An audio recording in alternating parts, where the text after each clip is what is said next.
BCA, BCom computer కోర్సులో 100% placement లభించే ఏకైక డిగ్రీ కాలేజ్ కూకట్పల్లిలోని iCreate degree college. Narsapuram MPDO missing case విషాదంగా మారింది. గత వారం రోజులుగా కనిపించకుండా పోయిన ఎంపీడీఓ వెంకటరమణారావు శవమై తేలారు. ఏలూరు కాల్వలో వెంకటరమణ మృతదేహాన్ని ఎన్డీఆర్ఎఫ్ సిబ్బంది గుర్తించారు.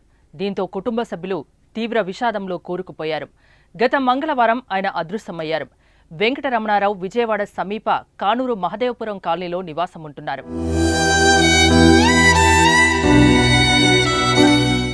నర్సాపురంలో ఎంపీడీఓగా పనిచేస్తున్న ఆయన సెలవు రోజుల్లో ఇంటికి వస్తుంటారు. ఈ నెల 10 నుంచి 20వ తేదీ వరకు సెలవు పెట్టి కానూరు వచ్చారు. 15న మచిలీపట్నంలో పని ఉందంటూ ఇంట్లో చెప్పి వెళ్లారు. ఆ రోజు రాత్రి 10 గంటలకు ఫోన్ చేసి తాను బందర్లో ఉన్నానని, ఇంటికి రావడానికి ఆలస్యమవుతుందని తెలిపారు. తర్వాత అతని ఆచూకీ తెలియకపోగా ఫోన్ కూడా పనిచేయలేదు. అర్ధరాత్రి దాటాక నా పుట్టినరోజైన 16వ తేదీయే, నేను చనిపోయే రోజు కూడా, అందరూ జాగ్రత్త అని భార్య ఫోన్కు మెసేజ్ పంపించారు. దీంతో ఆయన కుటుంబ సభ్యులు తీవ్ర భయాందోళన చెంది పోలీసులకు ఫిర్యాదు చేశారు. అప్పట్నుంచి అతడి ఆచూకీ కోసం పోలీసులు వెతకడం ప్రారంభించారు.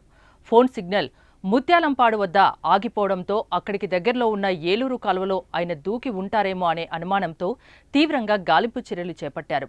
చివరికి సరిగ్గా వారం తర్వాత ఆయన మృతదేహాన్ని గుర్తించారు.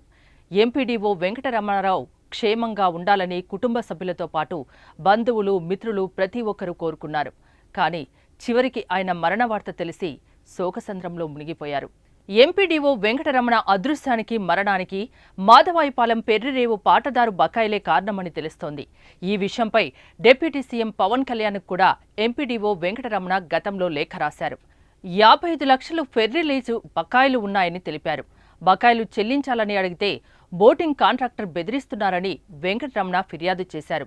తాను ఏ తప్పు చేయకపోయినా మానసిక క్షోభ అనుభవిస్తున్నానని ఆవేదన వ్యక్తం చేశారు.